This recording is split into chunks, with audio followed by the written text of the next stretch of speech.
Hello, welcome back to the channel. My name is Andy and we are here with another GT Sport video. I'm enjoying myself playing these at the moment, to be honest. This is from the third round of the Manufacturers Cup, test season 17. And what you're seeing right here is my fastest qualifying lap from the race, for the race.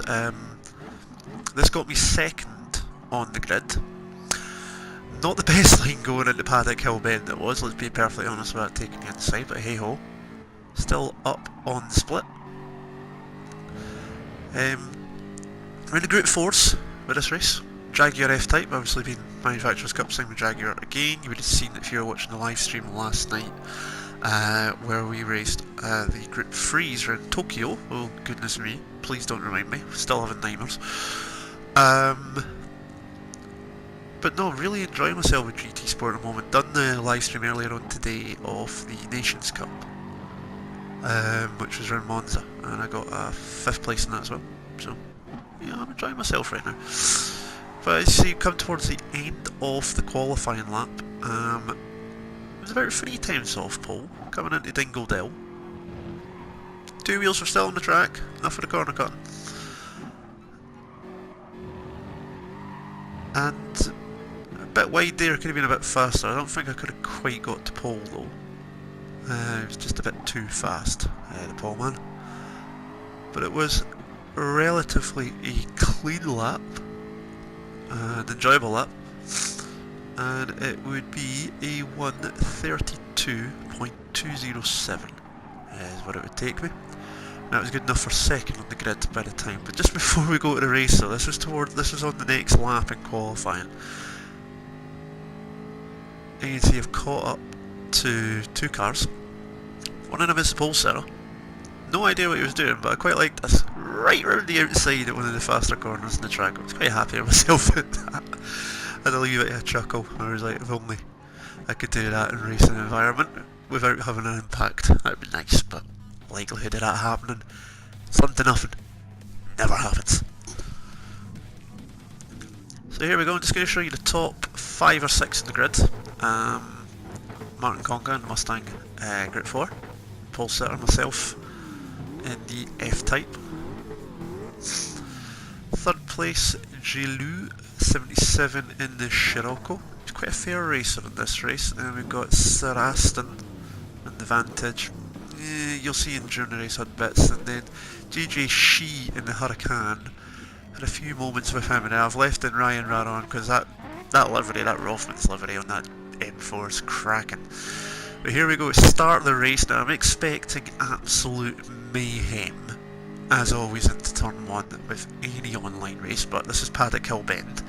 An uphill, downhill, camber, everything, but no, I was pleasantly surprised to find that we all got through there, at least in the front end of the grid anyway, all in one piece, and through Graham Hill Bend as well, so it was quite surprising.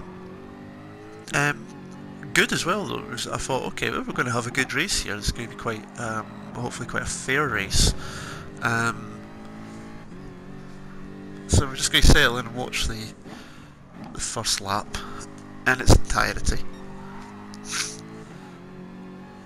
You can just see that Mustang's just got the legs as you hit the straight and come down the hill towards the fast part of the back end of the Grand Prix track. Love this corner. You get this corner right, you can make up so much time on other cars between this corner and the next 2. I think this is Sterling's, if I remember the names rightly. And then this one up here, the revised Dingle, used to be a chicane. You know, curb hopping touring cars looked awesome. You still make a lot of time there. We get to the first lap. I'm still in second. Ooh, a little bit wide in the gravel there, into the grass, but I'm thinking, okay, this could be a decent race. First looks like he might be a bit quick to keep up with, as you usually find. There's always 1 or 2 usually, I find, in online lobbies. You turn the feel up to 1, I was like, if this is going to be one of these races, I need all the power I can get. So We come down Paddock Hill Bend again, up to Graham Hill Bend. Now I get the braking wrong here, and Sir Aston comes up towards the inside, flashing the lights. Now he's not alongside, he chucks it down the inside, he knows full well I'm going to turn, and he's only got a part of the car towards the quarter panel, and he just goes for the corner when the corner's not there. So, okay, I can see the racing incident side of things. He was going for a gap, but that gap was always closing, and he was only about that far alongside me, and he got to the wheel-to-wheel side of things, so there you go. But I made up a place quickly through here. I was thinking this was going to end in tears, but no it didn't. I got through there quite well, covered it off. I thought about going down the inside again, but nope, and I held the line. And we move forward, so we now move on to lap 3. I've caught back up to the two guys ahead. We're back down to the back end of the track. You can see second, third and fourth both all ahead of me. And we come into at what I believe is Stirling's, I'll say again. Two German drivers in front of me, one in the Huracan and the one in the Scirocco. I get a good run out of Dingledale here. The guy in the Scirocco gets bogged a bit, so I stick it up the inside and he gives me the space. He was fair, that's what I'm saying. He was quite a fair driver. I only had a couple of battles, but he gave me the space, and I made the move there, and we were up into 4th, chasing after the Huracan up ahead.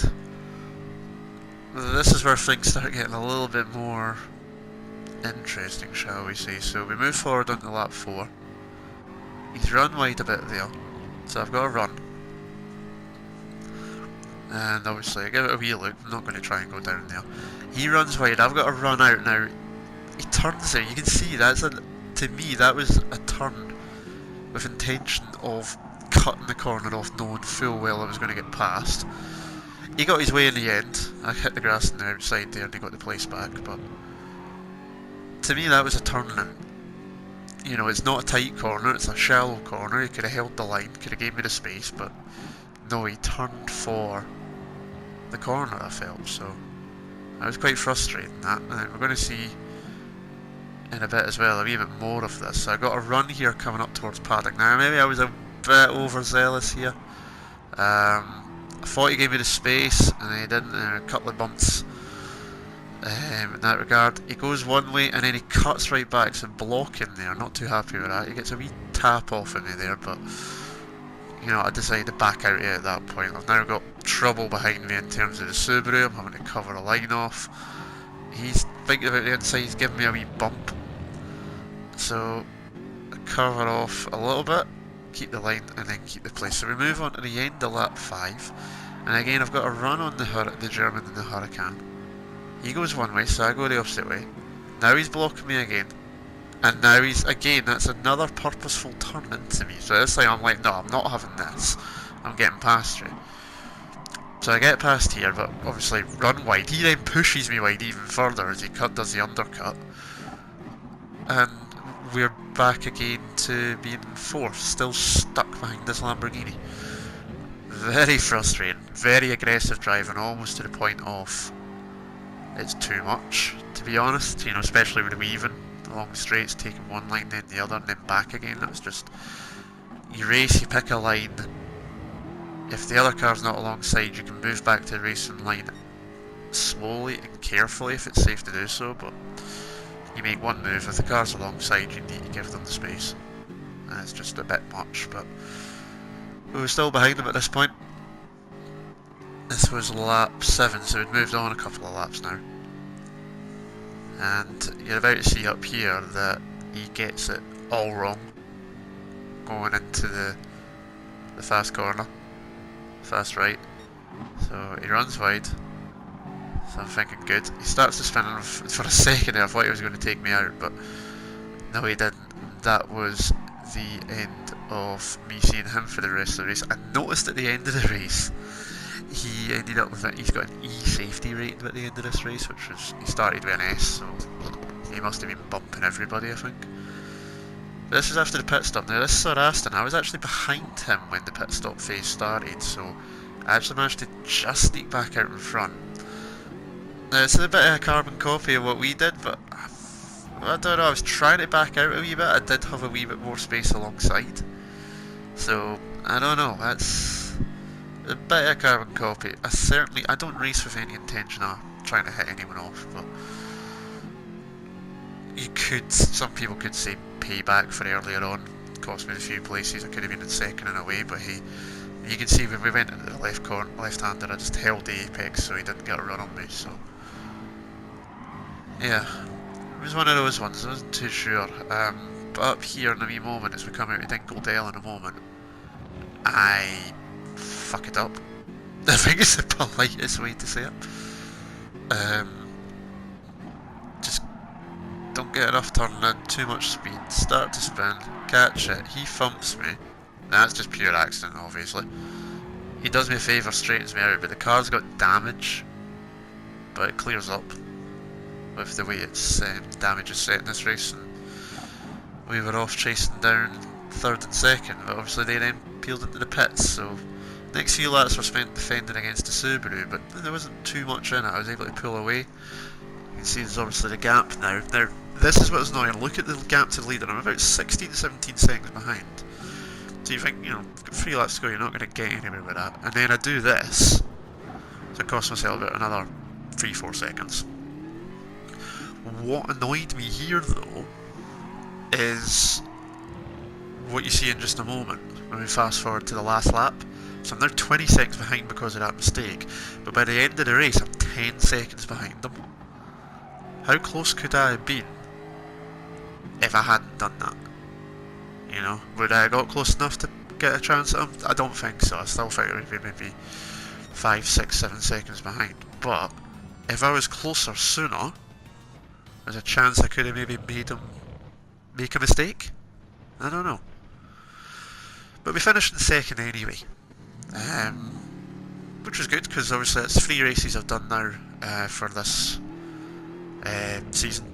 I got a 3rd place on Sunday night. It was a good race.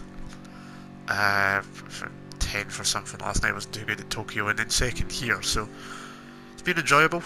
I don't expect to get into the top 24 to get to the last race come Sunday for the test season. I don't expect to be able to do that at all, but you know, things can surprise you as it is at the best of times, you never know. But it was fun, as always, and I hope you enjoyed it as well. Another GT Sport video to say. If you're enjoying them, hit the like button. Love to hear any comments you've got. I do play other games as well, ProjectCars, etc. as been mentioning before, other stuff coming too. But if you did enjoy, hit a like, leave a comment, hit subscribe if you want to see some more. But for now, my name's Andy. Take care and all the best. Ta-ra.